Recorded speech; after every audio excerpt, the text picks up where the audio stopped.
terjaga, dan kalau ada apa-apa kita bisa adjust, kita perbaiki. Kita betul-betul fleksibel untuk memastikan defisitnya di bawah 3% tanpa mengganggu perekonomian secara berkelebihan. Cuman kelemahan kita adalah apa? Kita kurang cukup baik menjelaskan ke publik mungkin. Padahal saya tiap bulan kan ketemu media. Kenapa media nggak bisa nyebarin ya? Berarti medianya nggak ngerti apa gimana? Anda ada pertanyaan apa lagi? Saya jelasin nanti.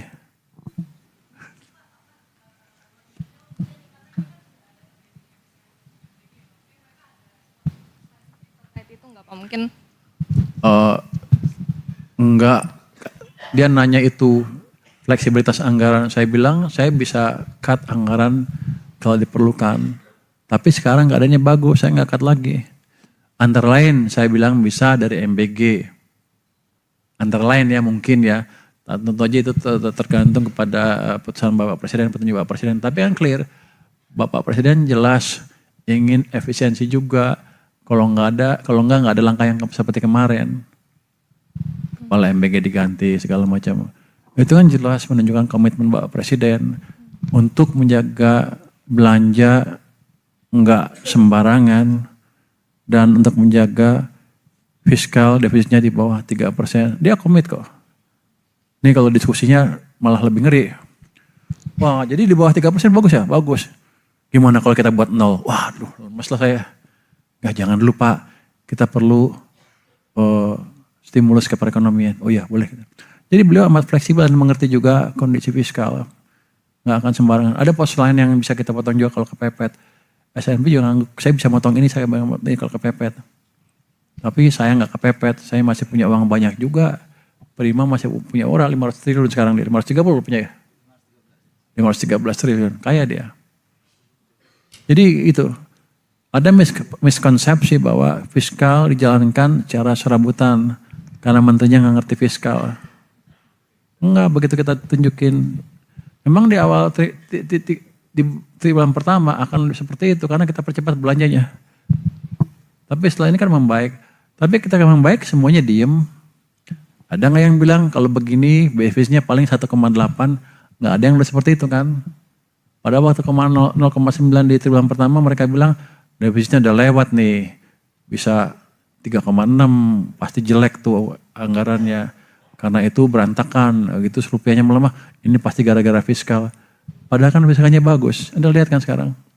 Itu yang mesti disebarkan ke masyarakat dan investor bahwa kondisi fiskal baik, kondisi ekonomi bagus. Kalau ada kelemahan nanti kita perbaikin, kita kasih stimulus lagi. Dan nanti memajukan pertumbuhan ekonomi dengan cara yang lain. Saya akan ketemu industri nanti ya, Apindo. Untuk melihat ada enggak yang kita bisa bantu di perindustrian Indonesia.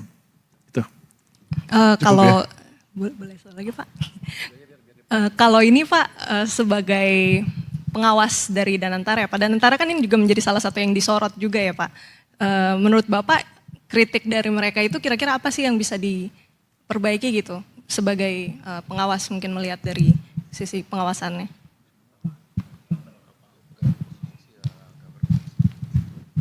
Ditanya kritik dari mereka. Waktu SNB kesini enggak menanyakan Danantara secara spesifik. Jadi saya nggak bisa jawab ini. Kalau dia tanya pasti saya jawab. Dia nggak nanya waktu itu. Jadi saya nggak tahu kritik mereka yang sekarang yang terakhir. Cukup ya? Pak. Masih lanjut Pak? Pepeng terakhir ya? Ini udah pulang belum? Udah Pak. Selamat. Lo jemput istri kemarin? Nah Pak? Kemarin ke Amerika jemput istri? Iya Pak. Oh, jalan-jalan dia? Ya dikit Pak. Pak ada... gara-gara Pepen rupiah melemah, dia beli dolar tuh. Untuk ke Amerika. Pak ada 2 pertanyaan Pak. Yang pertama mengenai ini Pak, banyak aturan yang kan baru keluar Pak. Mengenai PPDHE, kemudian PP Tata Ekspor mineral strategis itu Pak. Sumber daya strategis.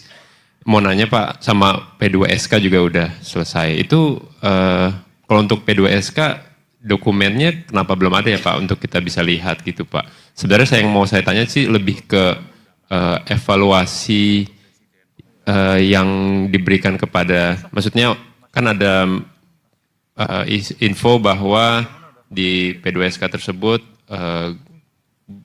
DG Bank Indonesia bisa diberhentikan dengan evaluasi, Pak. Jadi sebenarnya saya pengen tahu evaluasi seperti apa sih, Pak, yang bisa membuat DGB bisa diberhentikan di P2SK yang kemarin disahkan. Kemudian terkait yang PPDHE, itu kan ada 2 PP ya, Pak, PP nomor 2 dan PP kalau nggak salah 21, Pak. Nah,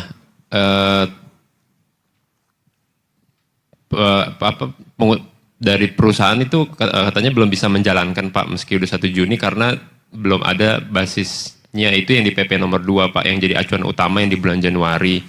Itu boleh dijelaskan nggak sih, Pak, kenapa belum ada? Karena mereka kan butuh juga untuk bisa menjadi, untuk review kontraknya kemudian ke depan gitu, Pak, dengan klien-kliennya.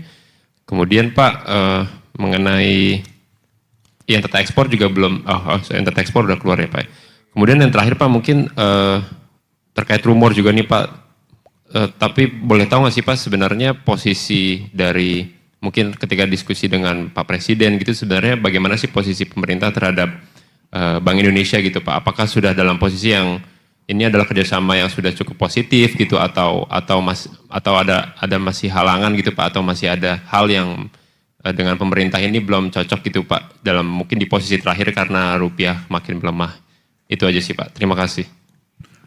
Yang tentang peraturan mungkin belum difinalisasi ya. Nanti harus dikirim dulu ke Presiden, baru Anda bisa lihat itu setelah menjadi undang-undang. Ya. Kalau yang DHE, itu di BI kan itunya, bukan di kita lagi kan. Aturan detail di BI yang belum ada ya.